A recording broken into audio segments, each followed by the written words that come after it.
ఎన్నికల ముందు కాంగ్రెస్ పార్టీ ఇచ్చిన హామీలను అమలు పరచడంలో సీఎం రేవంత్ రెడ్డి ప్రభుత్వం పూర్తిగా వైఫల్యం చెందిందని సిపిఐ జిల్లా కార్యదర్శి మర్రి వెంకటస్వామి మండిపడ్డారు.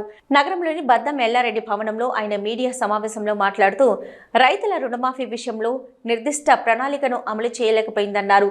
రాష్ట్రంలో ఇంకా రుణమాఫీ కాక రైతులు తీవ్ర ఇబ్బందులు ఎదుర్కొంటున్నారన్నారు. రబీ వ్యవసాయ సీజన్ పనులు ముమ్మరమై ఇప్పటి వరకు రైతు భరోసా నిధులు విడుదల చేయకపోవడం వలన రైతులు అనేక ఇక్కట్లు ఎదుర్కొంటుందన్నారు. ఇప్పటికైనా ఈ ప్రభుత్వంపై ప్రజల నుంచి వ్యతిరేకత ప్రారంభమైందన్నారు. ఇప్పటికైనా ప్రభుత్వం ప్రజల సమస్యలపై దృష్టి సారించి వాటి పరిష్కారానికి కృషి చేయాలన్నారు. మద్యం బాబులపై పోలీసులు అత్యుత్సాహం ప్రదర్శిస్తున్నారని ఇది సరైంది కాదన్నారు.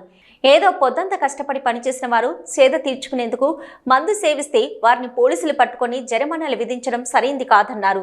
కరీంనగర్లోని పాల ఉత్పత్తి కేంద్రంలో కాలుష్యంతో దుర్వాసన వెదజల్లడం వలన ప్రజలు అనేక వ్యాధులకు గురవుతున్నారన్నారు. ప్రమాదకరమైన నీరు రావడం వలన అనేక మంది చర్మ వ్యాధులు సోకుతున్నాయన్నారు. ఇప్పటికైనా పాల ఉత్పత్తి కేంద్రంలో నుంచి వస్తున్న దుర్వాసనను అరికట్టాలని ఆయన డిమాండ్ చేశారు. దీనిపై సిపిఐ పోరాడుతుందన్నారు. ఈ సమావేశంలో ఏఐటియు జిల్లా నేతలు టేకుమల్ల సమ్మయ్య, వ్యవసాయ కార్మిక సంఘం రాష్ట్ర నాయకులు కొయ్యడ సృజన్ కుమార్ రెడ్డిలు పాల్గొన్నారు.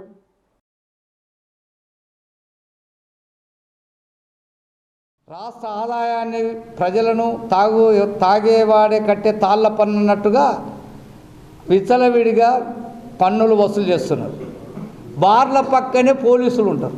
తాగొచ్చిన టక్కున అది మీటర్లు పెడతారు, ఫైన్ కడతారు. అందులో తాగడానికి ఫైన్ కడతాడు, బయటకు వచ్చి ఫైన్ కడతాడు, బండి గుంజుకుంటాడు, పోలీస్ స్టేషన్లో పెడతాడు. వాడికి ఆర్థికంగా ఇంట్లో సమస్య వచ్చి, కుటుంబంలో సమస్య వచ్చి, మనశ్శాంతి కోసం వచ్చి బార్లో కూర్చొని తాగితే ఆ ఇంట్లో భార్యతో ఘర్షణ పడతాడు, ఇంటికి వచ్చి తాగితే వాడు మళ్ళీ ఫ్యామిలీని తీసుకొని వస్తే బండి ఇస్తాం కౌన్సిలింగ్ అంటాడు. దానివల్ల కుటుంబ కలహాల్లో విపరీతంగా పెరిగిపోయి ఆత్మహత్య చేసుకునే ప్రమాదం ఉన్నది. మీకు నిజంగా చిత్తశుద్ధి ఉంటే ఈ రాష్ట్ర ప్రభుత్వానికి ముందు ఈ నిషేధించండి, మద్యము తయారీని అరికట్టండి. విచ్చలవిడిగా బెల్ట్ షాపులకు అనుమతి ఇవ్వండి. బెల్ట్ షాపులకు అనుమతి లేకుండా తాగియండి, పోయండి, అమ్మండి అని చెప్పి ఎక్సైజ్ అధికారులతోటి పురాయించి అమ్మిస్తున్నారు, ఫైన్ కట్టిస్తున్నారు. ఇది ఎవరు ఈ చట్టాన్ని పూర్తిగా చేతుల్లో తీసుకొని చేస్తున్నారు.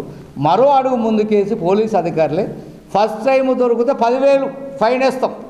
అటు ఫైన్ వేసే అధికారం నీకు లేదు సుమా. అది నువ్వు కేసు పెడతావు, కోర్టుకు పంపుతావు. ఎంత ఫైన్ వేయాలనేది జడ్జి గారు డిస్క్రిప్షన్ పవర్.